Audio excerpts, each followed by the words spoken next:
The Digital Doomsday Database. The name of the book should give it away, really, and what its purpose was. The Doomsday Book.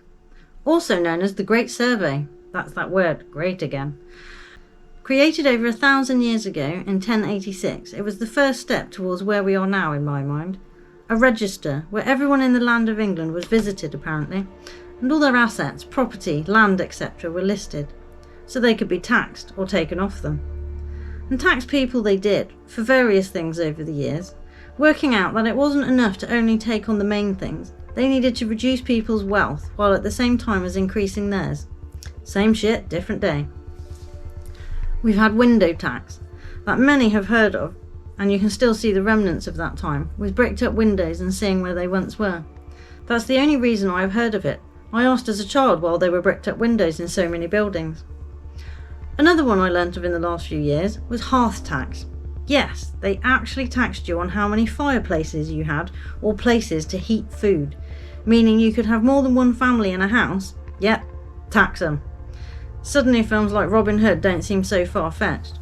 Well, maybe the bit about someone standing up to the establishment and getting things back in order, but not about taxes on the poor. That bit is very true, and of barons and lord of the manor, we still have them today. In these modern times though, they have been stealthily putting together their digital doomsday database of what you have and what you are. But is it just for taxes this time? They talk of you owning nothing and you being happy, so how exactly are they going to go about achieving that for you? We have the 10-year census, which gives them all sorts of household and personal information. They can access your bank if they want, which shows them your financial life. They can check your insurance, which tells them how much you have within your house and how much your possessions are worth. They know your political history through voting records, or lack thereof. They know what you learn and are educated with at school and university. They know your medical history and family situation usually. They can see what you buy at the supermarket, if you have a points card and use a digital transaction for it. They know where you socialise and when you use your card, and who you mix with and what you say if you do it via social media or your phone. They know what you watch, when you watch it, what you play, how long you play it for, what makes you stressed, what makes you happy, when you get ill, etc. It's a lot, isn't it? Has anyone in your entire life ever known that much about you, or you about them? But all the above doesn't in itself mean something nefarious is going on, even though it is no secret they spent billions of dollars in the 50s and in subsequent decades on psychological research to manipulate and change people's behaviours and habits and needs to make them that way. What does seem to be revealing the nefarious side of it all is what is now being proposed, which involves all of the above.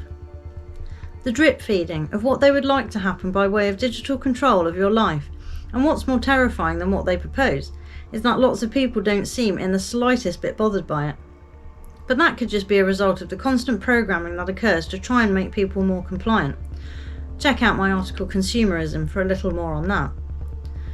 They want to dictate what you can own, if you can have a house or a job, what you can eat, your food allowance. They want to decide if you are mentally and physically healthy.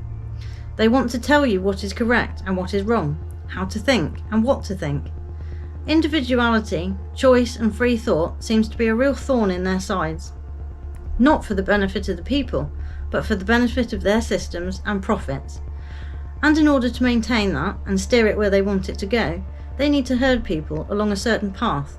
It's happened before, just in a more analogue way. After the first Doomsday Book, over the coming times, they restricted people, wrote new laws, boundaries, land agreements, taxes, systems of order to control people, creating slums and low wages between themselves to keep people in their place. If any section or peoples appear to be getting too rich or too smart for the liking of the others, they are removed or discredited, or social strife is created to change the direction. Wealth gets taken and redistributed to those who want to keep it from others. Neatly illustrated these last few weeks with the changing of the monarch here in the UK. An article titled "The Royal Family Put into Law in 1993 that they won't have to pay inheritance tax, so it doesn't erode their wealth." And there you have it, clear as day. Your wealth is up for grabs, but theirs isn't. And that, people, is how the rich got very rich. Not by working harder, but by keeping more and taking yours. Convenient disasters also clear the way for them. Industrial advances giving reason to clear out the countryside a bit, herd people into cities with the idea of wealth and fortunes. The streets are paved with gold, they said. And people believing in being able to make something of themselves with the opportunities of the city. Not so in many cases.